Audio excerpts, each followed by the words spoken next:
A minha contribuição, ela trazer uma discussão conceitual e tentar enumerar aqui quais são as principais questões que estão envolvidas no debate do novo Plano Nacional de Educação, mas dando um acento maior ao financiamento, e olhando a questão da formação sobre a ótica do financiamento.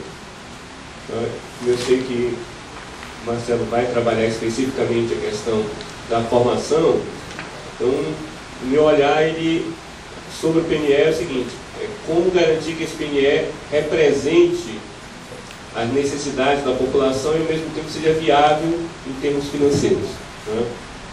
Bem, em relação em que contexto que ocorre esse debate? Primeiro, nós estamos fazendo um novo Plano Nacional de Educação após o fracasso do anterior. Então nós não estamos partindo do zero. Na verdade, não é a primeira vez que o Brasil discute um plano nacional. É óbvio que a situação política não é idêntica do plano anterior, mas nós temos um plano que não deu certo. Ele não deu certo não só porque menos de um terço das suas metas foram cumpridas, mas não deu certo também porque ele não virou o eixo das políticas públicas que os governos estaduais, municipais e federal implementaram pelos 10 anos. É óbvio que um plano tão amplo, tudo que os governos fazem cabe nele. Pelo menos as ações de acesso normalmente estão incluídas. Então não é que nada que foi feito tem a ver com o plano, mas não foi motivado pelo plano. Não é o eixo norteador das políticas públicas. Segundo é que a realidade atual é bem distinta de 2001, final da década de 90, início desse novo século, seja em relação ao governo. Nós vivemos 8 anos de governo Lula, agora o primeiro ano de governo Dilma, e também em relação ao movimento social. Quer dizer, a forma como as entidades atuavam, a relação dessas entidades com o governo também se alterou nesses últimos anos. E tem um evento que aconteceu anteriormente ao novo plano, que ele é um marco importante desse debate atual, que foi a Conferência Nacional de Educação. E foi uma conferência que discutiu, não exclusivamente, mas com um acento muito grande, a questão do plano. Discutiu o Sistema Nacional de Educação e o plano. E havia uma expectativa de que o plano a ser enviado após a conferência foi no início de 2010, o plano foi enviado ao final, 6 meses mais ou menos depois, expressasse esse acúmulo que a sociedade civil conseguiu durante essa conferência. Bem, em dezembro foi enviado um projeto de lei, a 8035 de 2010, vai completar agora um ano de tramitação, mas infelizmente esse projeto ele não representa o acúmulo conseguido durante a CONAI. Então uma primeira frustração que ocorreu foi que ele está distante do que a CONAI.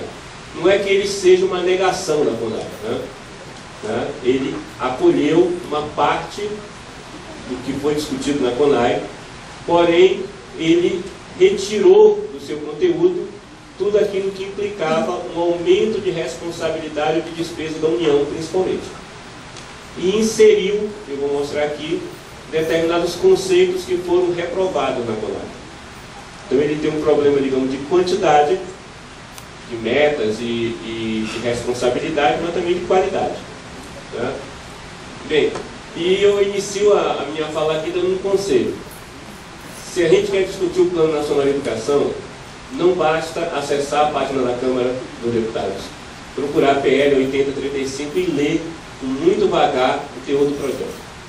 Isso é muito importante, obviamente, porque você não tem como discutir uma lei sem conhecê-la, um projeto de lei. Porém, existem 2 outros documentos que foram enviados já em 2011, que sem eles é difícil você entender o que é que realmente o PNE que foi proposto pretende. Então eu aconselho que se leiam 3 documentos. O PNE propriamente dito, que é o PL 8035, e uma nota técnica que foi enviada pelo MEC. Os parlamentares criticaram muito o MEC por não ter enviado um diagnóstico. O professor Luiz Dourado coordenou uma equipe que fez um diagnóstico para o MEC, de 2001 a 2008, né? Recentemente acho que foi publicado, né? Saiu um livro, inclusive, com esse material, mas esse diagnóstico que deveria ter acompanhado o plano, ser complementado, ele não foi junto do plano. Os parlamentares e a sociedade civil criticou muito o MEC, porque como é que você faz um plano sem dizer em que ponto nós estamos, quer dizer, qual o diagnóstico, qual o balanço do plano anterior. Até para você balizar uma meta é necessário ter diagnóstico. Eu digo, eu vou aumentar em 50% o número de escolas com tempo integral. Eu tenho uma meta que fala disso. Bem, eu preciso saber em quantos por cento eu estou, para saber se essa meta é audaciosa ou tímida, né? O ponto de partida, para saber se o ponto de chegada é razoável. Tá? Então o diagnóstico, mesmo em termos quantitativos, é fundamental. Então o MEC enviou um documento mais sucinto, que não foi um resumo do documento do Leiborato, foi um outro documento, uma outra equipe, dizendo assim, por que nós temos essas 20 metas. Explicando cada meta e estabelecendo cálculos e justificativas para ela.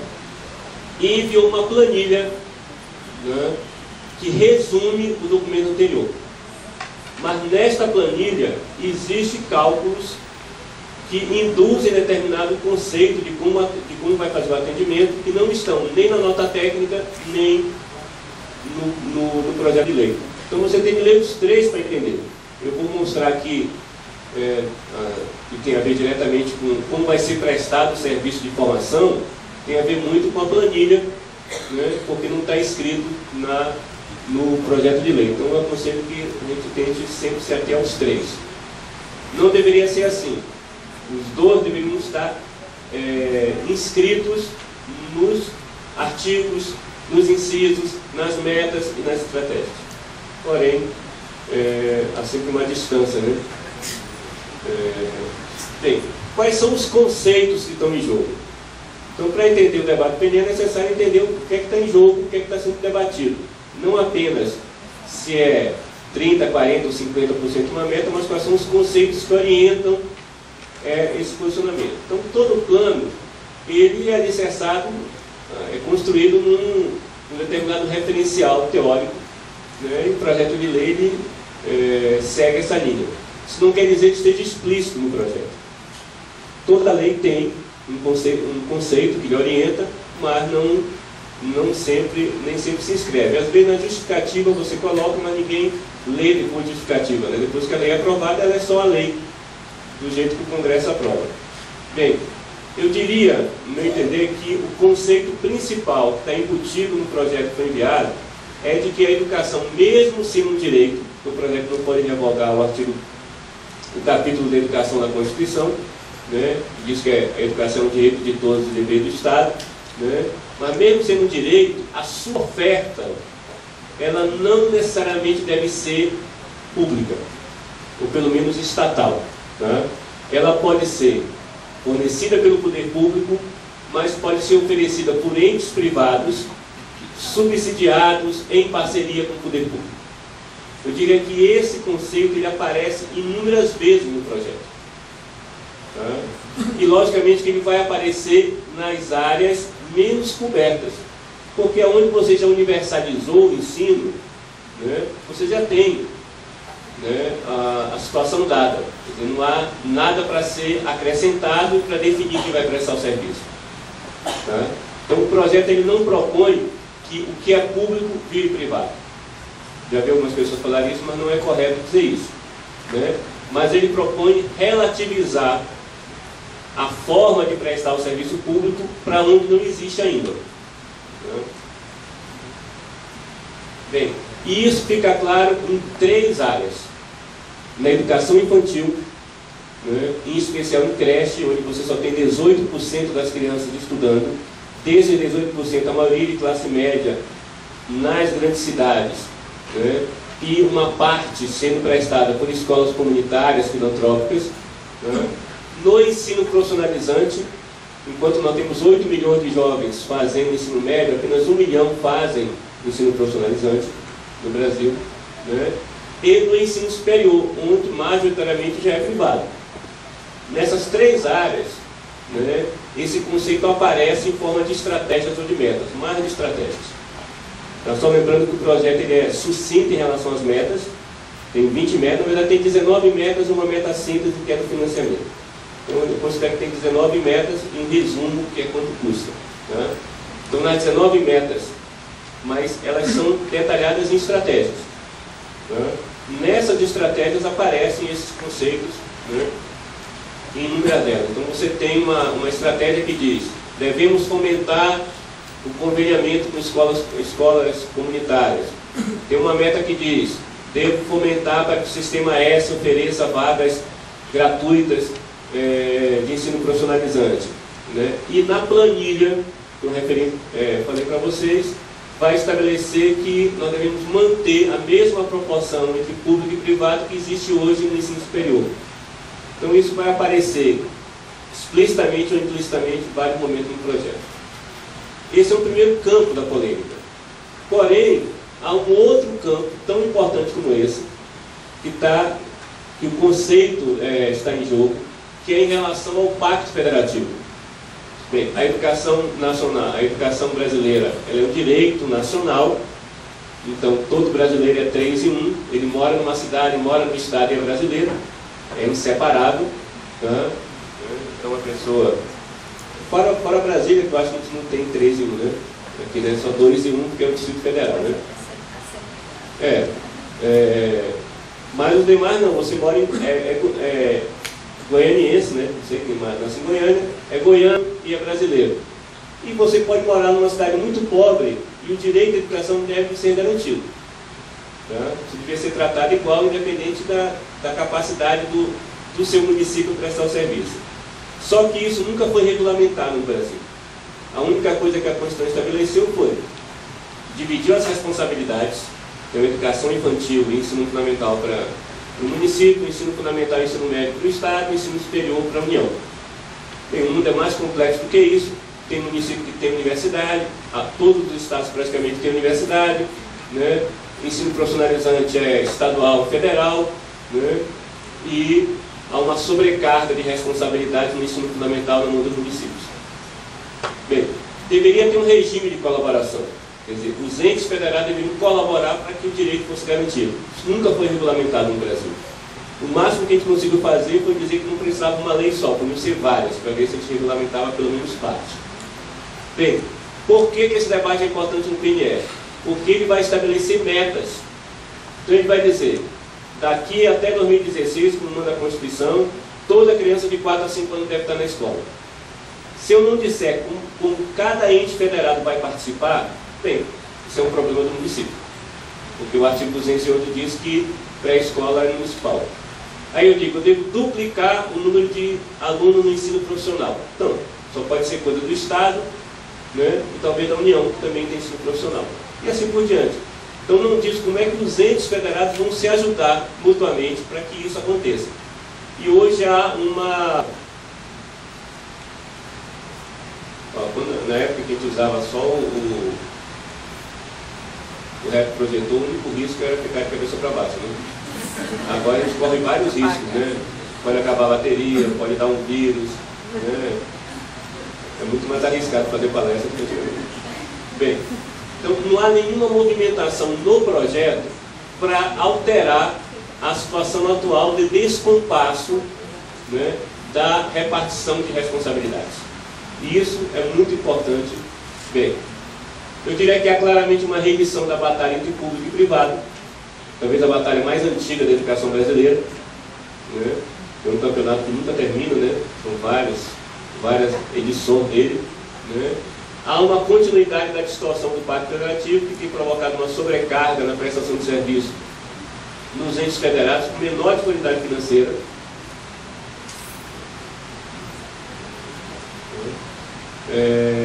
Bem, e eu dou 2 exemplos aqui, eu não sei se vai dar para o pessoal enxergar. De todo recurso arrecadado pelo Estado brasileiro, a maior parte, 57%, fica com a União. Apenas 18% fica com os municípios. Mas quando nós vamos verificar o quanto se gasta com a educação, de cada R$5, apenas R$1 é da União. Ou seja, ela fica com 57% e entra com 20% do dinheiro. né? Aquele que fica com 18%, que é o município, entra com mais de 40% no gasto com educação. Então há uma distorção que, ao você estabelecer mais prioridades, você vai estar sobrecarregando quem tem menos condições. Quando você tem uma família com 5 filhos, né, e aumenta para 10, você não pode deixar que nenhum passe fome. Você acaba fazendo com que os 10 passem fome, né? Porque você vai dividir a comida dos 5 por 10. Se você não resolve o problema do financiamento, a única possibilidade de você oferecer o serviço é torná-lo mais precário. Que seria a forma de manter todos tendo alguma comida, mas dividindo, né, o que você tem por mais pessoas. Bem, um terceiro elemento importante é que o plano, ele precisa de recursos. Então ele pressupõe que a fotografia que nós queremos da educação brasileira vai ser diferente da atual. Daqui a 10 anos vai ter mais crianças na escola, com melhor qualidade, né, mais equitativa a distribuição, que hoje é concentrada no sul e sudeste, né. Recentemente, na área de formação, estava trabalhando um dado dos cursos de pós-graduação, né, dos formandos de pós-graduação do ano passado, apenas 5% foram da Amazônia. Ora, então, um plano de educação precisa trabalhar também uma equidade regional. Ora, para que isso tudo aconteça, significa que o que nós gastamos até agora não foi suficiente. Então, nós vamos ter que gastar mais. Né? Esse gastar mais, ele está condicionado a, que eu diria que é quase uma cláusula pétrea. Não sei se o pessoal sabe que a nossa Constituição tem cláusulas pétreas, né? Em que nenhum parlamentar pode, digamos, propor uma mudança nesse quesito da Constituição. E tem coisa que não está na Constituição que virou cláusula pétrea no Brasil, tá? Que é lei ordinária, nos dois sentidos, e que virou uma regra. Uma delas é o ajuste fiscal. O que é o ajuste fiscal? Nós arrecadamos, mas economizamos parte significativa disso para rolar, amortizar ou pagar juros da dívida pública. Não confundam com o que a presidenta falou que vai emprestar dinheiro para a FMI. Que ela falou agora esses dias que a gente está tão bem que a gente vai ajudar agora a Europa e vai dar dinheiro para o Fundo Monetário. O problema é que metade do orçamento da União a gente gasta rolando a dívida pública, dessas, dívida interna. São notas promissórias, papéis que a gente emite, entrega para as pessoas que compram, normalmente banqueiros. Nós aqui, Pobre Mortal, não compramos, como regra, título do governo, né? Mal a gente paga o nosso título, né? Bem, essas pessoas compram e nós dizemos para eles o seguinte: olha, me dê o dinheiro, me dê 100 reais, tu tem esses 100 reais aqui, mas quando você for receber, né, vai ter uma taxa de juros. Só que essa taxa de juros não é fixa, né? Ela pode ser alterada. E quando eu vou alterar essa taxa, eu consulto os meus credores se eles querem que eu baixe ou aumente a taxa. Que o governo faz o tempo inteiro. Consulto os banqueiros se eles acham que a Selic deve baixar.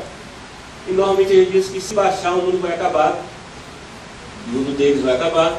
E eles sempre estão aumentando, mantendo a taxa mais alta do mundo aqui no Brasil. Então veja. Agora sumiu tudo aqui. Eu adoro computador. Então veja, o ajuste fiscal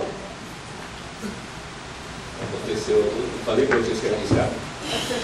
É a bateria. Veja, por isso que eu já trago por escrito assim, porque eu sempre acho que vai acontecer isso comigo.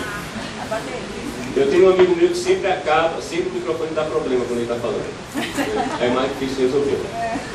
Bem, então, o volume de recursos necessários para cumprir o plano, ele está condicionado, está comprimido pelo ajuste fiscal. Tá? O que sobra de recursos, tirado essa cláusula pétrea, você pode discutir com as áreas sociais. E aí você disputa o que fica para as áreas sociais, né? Entre educação, entre saúde, entre todas as áreas. Né? E mais, o próprio documento diz que basta a gente manter o mesmo ritmo atual para que a gente cumpra o plano. Né? E o ritmo atual é porque ele não pode ferir esses outros condicionantes. Por isso é que, na proposta enviada pelo governo, ele propõe que a gente passe, até o final da década, de 5% para 7% do produto interno bruto. Bem, o produto interno bruto é uma miragem, você junta toda a riqueza nacional, se chama produto interno bruto. Né? Você pode dividir isso por toda a população, aí você encontra a renda per capita. Né? Obviamente que o Eike Batista pegou uma boa parte do que era nosso, ficou só para ele, o dono da Votorantim, o dono da Gerdau, né? O dono da Odebrecht, assim por diante, né? Da Rede Globo. Alguns ficaram com quase tudo. Mas quando divide pela população, a nossa renda é até alta.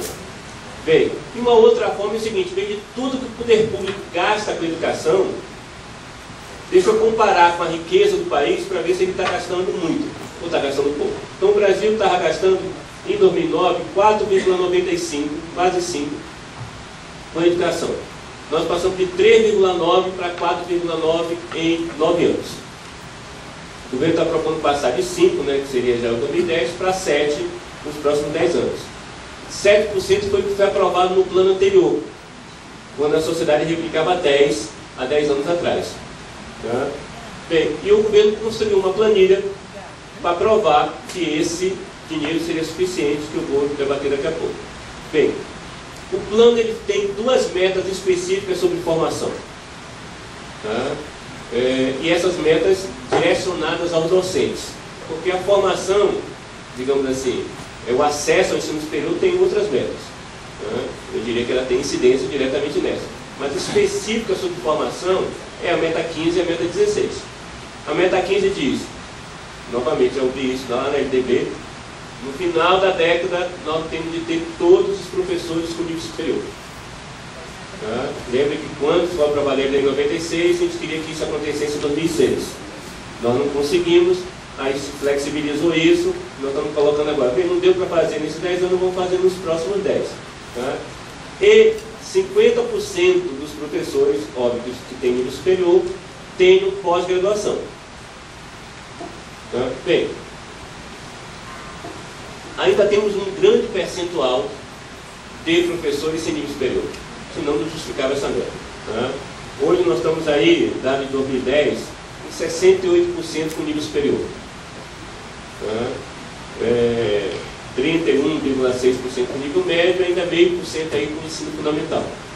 Porém, esse dado está subdimensionado porque eles só consideram que o censo registra como professores, como docentes. E quem trabalha na área sabe que há uma fuga de muitas prefeituras de chamar de outro nome os professores de educação infantil para não pagar o piso ou para não precisar colocar na carreira. Então, uma pessoa que aparece como auxiliar de creche não vai aparecer nesse dado aqui. Vou pegar o Rio de Janeiro, tem muitos auxiliares de creche, eles não aparecem aqui porque não são docentes para a legislação.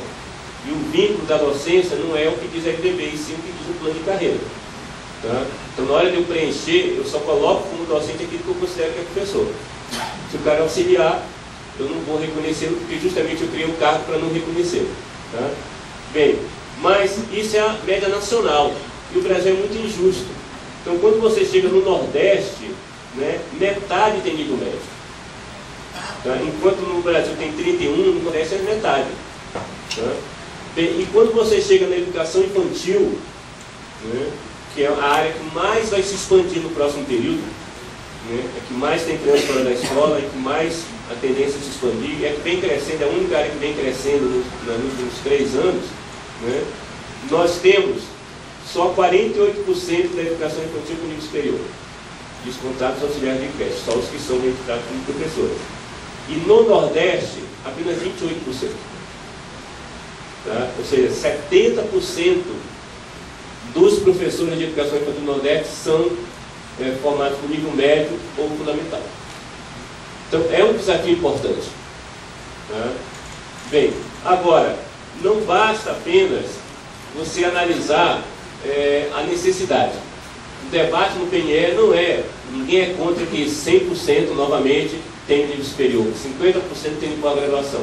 Tá? Esse não é o debate do PNE. O debate do PNE é o seguinte: quanto custa fazer isso, aonde vão ser oferecidas essas vagas e se elas vão ser presenciais ou não. É isso que está hoje em debate no PNE. Bem, quando você lê a meta 15 e a meta 16, você não tem como chegar à conclusão dessas perguntas. Tá? Bem, implicitamente, se é formação superior, é devido à União.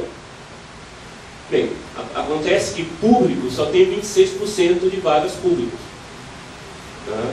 Então, significa que, mantendo a mesma proporção como o documento do MEC está propondo, 74% dessa formação vai ser privada. Tá? Então, é o que está escrito na planilha. Nós precisamos colocar 5,3 milhões no ensino superior na próxima década, né? E a proposta do MEC é que apenas 1,4 milhão seja pública. Isso considerando Estado e União, não é tudo federal não, também tem as universidades estaduais. As restantes 4 milhões aí vão ser privadas. Essa é a proposta do governo. E dessas 1 milhão e 400, metade é a distância. Tá? Bem, se metade é a distância, é manter a situação atual. Se você pegar o dado de 2010 de pedagogia, tá? Nós tínhamos 573 mil pessoas persistentes, né? Porque o pessoal diz que não está mais atrativo, mas o pessoal continua fazendo pedagogia, né? 573 pessoas corajosas estão fazendo pedagogia no Brasil, apesar de ninguém cumprir um piso. Tá? Metade, para ser mais exato, 286.771 estavam em educação à distância. Então, o que o MEC está propondo é manter uma tendência de jogar a formação inicial, já que nós queremos todo ter nível superior, seria inicial a partir de agora, né? Jogar a formação inicial para a distância, contrariando uma das questões mais caras da CONAI, que foi que a formação inicial dos professores deveria ser presencial. Tá? A CONAI não aprovou que não deveria ter ensino à distância. Tá? Mas, em relação aos professores, foi claro.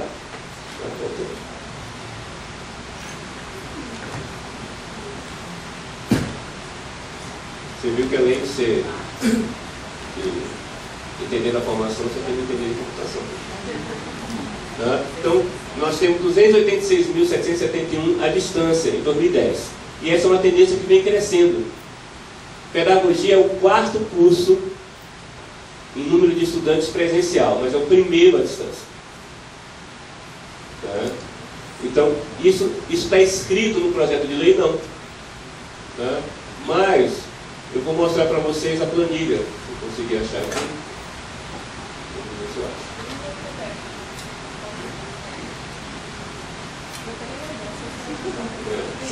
Já muito bem.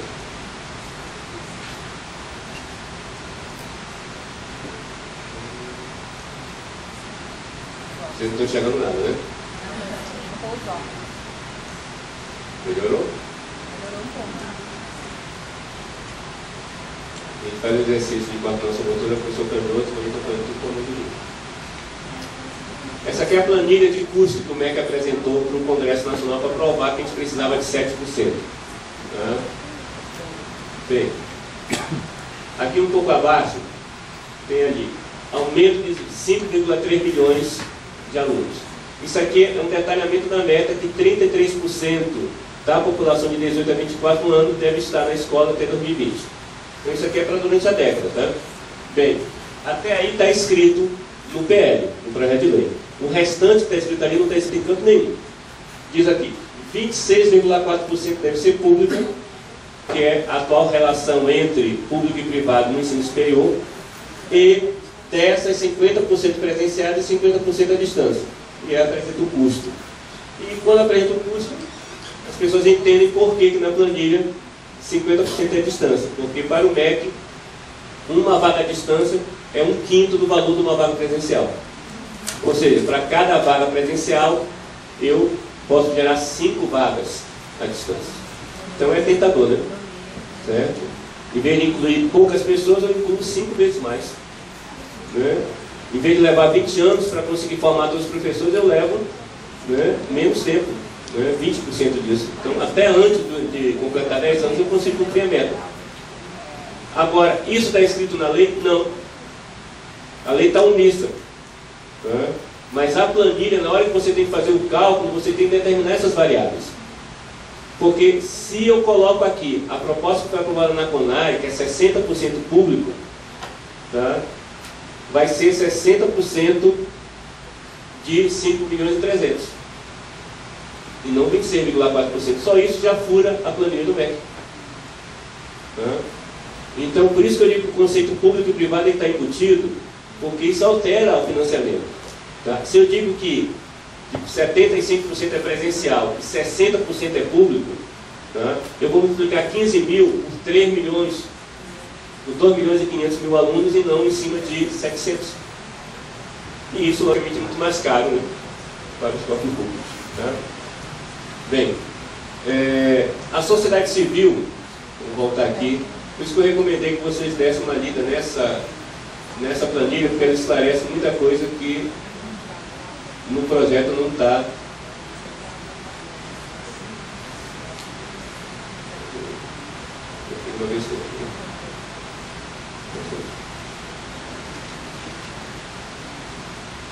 Bem, a sociedade civil apresentou inúmeras emendas, não daria tempo aqui para apresentá-las todas, mas eu quero destacar, tá, a emenda 20, que propõe que até o final da década se aplique 10% do produto interno bruto com educação, tá, que é a emenda mais polêmica, onde vai estar os principais embates, né.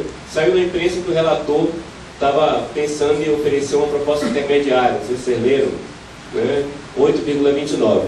Acontece que faz 15 dias que ele está tentando apresentar e o governo não deixa, porque está discutindo com ele. Então a possibilidade de ele não conseguir apresentar o que ele queria é muito grande, tá? Porque o governo não ia segurar o projeto para melhorar o relatório dele, né? Ninguém segura nada para melhorar, só segura para piorar. Bem, a meta 12, que a sociedade civil está propondo que tem uma meta intermediária, quer dizer, que tem um ritmo para a gente avaliar. Tá? Dou um exemplo da meta 1.2 para verificar como é que o regime de colaboração ele se realiza. Então, educação infantil é dever do município, mas na hora de construir as escolas, quanto é que a União vai entrar e quanto é que os estados vão entrar? Porque se você não tiver uma dotação orçamentária para isso, os municípios menores não vão conseguir colocar as crianças para dentro. Tá? A mesma coisa, tem emendas propondo que a complementação da União no Fundeb aumente para garantir que você financie o crescimento, principalmente no Norte e Nordeste. Na meta 15, uma das emendas mais importantes que a sociedade civil apresentou é se expandir e fortalecer em termos orçamentários e infraestrutura pedagógica as faculdades, institutos, departamentos e centros de educação e instituições públicas do ensino superior. Quer dizer, essa emenda ela tenta materializar a nossa prioridade de que a oferta seja pública. E se você não coloca como uma diretriz aumentar as vagas no centro de educação, você não tem as vagas criadas na rede pública. Tá? Implantar um Programa Nacional de Formação Inicial e Continuada para o pessoal técnico da Secretaria, que é uma missão que tem no projeto de lei, que só trata dos docentes quando você tem uma demanda de formação técnica na educação que está sendo desconsiderado no plano. Bem, para finalizar, eu sei que o meu tempo terminou, nós estamos numa situação melhor do que a gente estava há 10 anos atrás, pelo menos num aspecto. O MEC construiu uma planilha, colocou meta por meta dizendo quanto custava, tem uma memória de cálculo, que eu mostrei para vocês aqui um exemplo, e a sociedade civil fez uma outra memória de cálculo para provar que 10% era o mínimo que precisava. Tá? Logicamente, como os conceitos são diferentes, né, as contas vão dar diferente. Então, por exemplo, você trabalha com o conceito de que todo cidadão tem direito a um padrão mínimo de qualidade. Então é necessário elevar os que estão abaixo do padrão mínimo de qualidade. A planilha do MEC não trabalha com esse conceito. Isso custa 16 bilhões em 10 anos. Tá? A sociedade civil trabalha com o conceito de que a oferta majoritariamente deve ser pública. Então ela estabelece percentual de cobertura pública no ensino profissionalizante e no ensino superior, que lá é mais baixo. O MEC não trabalha com isso. E quando você sintetiza essa conta, né, nós precisaremos acrescer 5,4% do PIB para poder garantir que essas metas fossem públicas e proporcionais ao que a CONAI decidiu. Ou seja, passar de 4,95 mais 5,4, arredondando, dá 10 e uma fração. Tá? Dá 10,3. Tá? E aqui tem uma planilha que compara as contas do MEC, não sei se vai dar para a pessoa enxergar, com as contas que a campanha apresentou. Tá? Então, aqui não está por meta, porque a gente fez um resumo, né? E são números de 2009, não são números atuais, tá? Porque como o MEC fez baseado em 2009, a gente também fez em 2009 para poder comparar a ordem de grandeza. Então, hoje é mais caro do que isso, mas a economia também cresceu de lá para cá. Então, na educação infantil, gastaria 23 bilhões, o MEC considera que gasta 9.600. Por que ele acha isso? Porque ele trabalhou com um custo de creche de 2.200. Quando a creche média, a média de creche no Brasil executada em 2009 foi 5.000. Então, logicamente, só podia dar a menor. Nós trabalhamos com salão de qualidade que dá um pouco maior. Tá?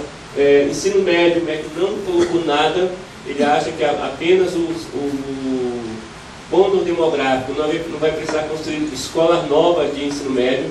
As escolas são suficientes porque vai cair o número de jovens, né, e vai ter vaga para esses, vai ter vaga sobrando. Então não precisa construir nem ampliar o número de vagas. Educação especial, o MEC trabalha de que vai se acrescentar 30% na matrícula que estava já rebaixada para cobrir tudo isso. Na educação em tempo integral é um dos locais onde tem mais distinção. O que é que significa, desculpa, eu encerro meu tempo, mas o que é que significa educação em tempo integral? Significa a criança passar pelo menos 7 horas por dia na escola. Olha, as crianças já estão, não as mesmas, durante todo o período na escola. Então você precisaria ou acrescentar espaços físicos na escola, para que essas crianças pudessem estar na mesma escola, no contraturno, mas o dia inteiro. Né? Então tem refeitório, que elas vão passar o dia inteiro, que a escola não tem. Ter quadras, ter outros ambientes, outras salas, etc. Né? Ou então construir um outro prédio. Então tem um custo de construção que está embutido na nossa proposta e tem uma polêmica sobre quanto custa manter a escola em turno integral. O MEC acha que 30% a mais é suficiente. Tá? EJA é uma das coisas mais gritantes porque o MEC não acrescentou nenhum recurso a mais do que ele gasta para alfabetizar 14 milhões de alunos. Tá? Então, logicamente, é como se fosse uma conta de chegada. Olha, faz uma conta aí, mas tem que dar 12%. Tá? E aí o pessoal fez uma planilha, o Excel, que você quiser colocar, ele aceita. Né? Você fez uma planilha bem enxuta para dar 7%. A diferença são 108 bilhões de diferença entre a planilha da sociedade civil e a do MEC. Seja porque ela é mais pública, seja porque ela contabilizou todas as metas, como a questão de EJA, que é um absurdo não contabilizar, certo? Que é caro você aumentar o ritmo, né? Seja porque nós incluímos o padrão mínimo de qualidade e estabelecemos que o tempo integral tem um diferencial muito maior do que o MEC trabalhou, para dar alguns exemplos. Bem, por isso eu resumo que a principal batalha nossa hoje na verdade, se sintetiza na batalha entre 7% do MEC e 10%. Não é uma guerra de números. Tá? Por trás dessa planilha dos números está um conceito de educação. 10% é matrícula pública, um custo aluno qualidade, elevação no padrão mínimo de qualidade do Norte e Nordeste, uma distribuição mais equitativa das metas no país, e uma distribuição maior de responsabilidade dos entes federados. Bem, sem esses 5 é possível fazer mais barato. Não é que seja impossível, sempre é possível. Mas, como é que você economiza a educação? Ou você nega o direito ou precariza o direito. Porque algum gasto você precisa ter. Então, 7% significa precarizar o direito e repassar para a iniciativa privada uma parte da demanda. Significa passar para o cidadão a obrigação de pagar. Via empréstimo, como agora o Pronatec aprovou, você vai poder emprestar dinheiro para fazer um ensino médio profissionalizante, e depois você vai pagar. Então, na verdade, o cidadão está pagando, ou através da própria prestação direta para o setor privado. Esse não é o caminho que a CONAE aprovou, não é o caminho que a sociedade defende. E não é o caminho que a gente está lutando. Por isso a batalha pelo 10% é fundamental, e eu encerro dizendo que semana que vem vai ser apresentado o relatório do deputado Vagnoni. Nós vamos entrar numa nova fase, na comissão especial na Câmara. Vai ter emendas a isso, vai ter votação na comissão especial. O governo está querendo aprovar na comissão especial esse ano para fevereiro estar no Senado. Porém, eu tenho uma amigo meu que é da campanha, o Salomão Ximenes, trabalhou muito tempo no SEDECA, que ele resumiu bem o dilema. Tem um movimento nacional pelo PNE para valer. É o seguinte, o PNE para valer não é, né, o PNE ruim melhorado. Tá? Nós temos uma proposta de PNE ruim, que foi apresentada pelo governo, pode ser que o relator apresente alguma melhora, mas esse não é o nosso patamar. Tá? E o desafio é não aceitar um patamar rebaixado que seja apresentado como o teto, né? O relatório é o piso. Agora, depende da mobilização da sociedade civil, né? E aí, no debate, a gente pode, talvez, refletir um pouco sobre os desafios em relação aqueles segmentos que querem realmente que o PNE seja uma coisa digna de nota, né? Que não é o que está tramitando, precisa ter muitas alterações e é por isso que a gente está lutando. Obrigado.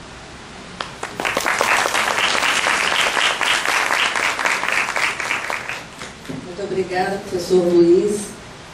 Vocês veem que realmente o financiamento da educação é uma questão desafiadora e polêmica, né? Nós precisamos até de ampliar um pouco o tempo, porque se a gente vai falar tudo que a gente acha que é importante, a gente precisaria de muito mais tempo, mas a gente abre o debate para isso. Mas eu achei interessante, professor, que além de toda a contribuição da temática, né, que o senhor traz aí para a nossa discussão, o senhor tocou num ponto muito polêmico, né, que é a questão da formação do professor à distância, né, e cutucou a onça com a vara curta, sem saber, né, porque é muito provocativo, porque eu sou a coordenadora da pedagogia à distância aqui na faculdade, né? E uma batalhadora por isso, por acreditar na formação inicial à distância de qualidade, né? E quando... claro, nós estamos aqui num debate, né? Mas eu digo que, em outro momento, por falar em campanha pelo PNE para valer, né? O Daniel Cara também trouxe essa planilha aqui do MEC, né? Esse absurdo, né? Esse cálculo, né? Do custo da formação à distância. E aí nós reagimos, e esses dias nós nos encontramos e dissemos assim, olha, a campanha acrescentou, aqueles 3 propôs, agora parece que está propondo 5, né? Pelo menos 5 para... Subiu esse mínimo, né, do custo. Só um esclarecimento. O cálculo da campanha trabalha com 75% de vagas presenciais e 25% à distância. E trabalha com um valor intermediário entre o valor calculado do MEC, que é 3.000, e o valor calculado pelo professor Nelson Cardoso, da Federal de Goiás, que é de 6.000, e trabalhou aí com por volta de 5.000, com um valor intermediário para o nosso cálculo aqui. Mas existe. Em relação à formação geral dos universitários, né? 25% à distância. A CONAI aprovou que a inicial deveria ser presencial, mas que não são dos 5 milhões, né? Porque na verdade só uma parte são professores, tem uma outra parte que são outros cursos.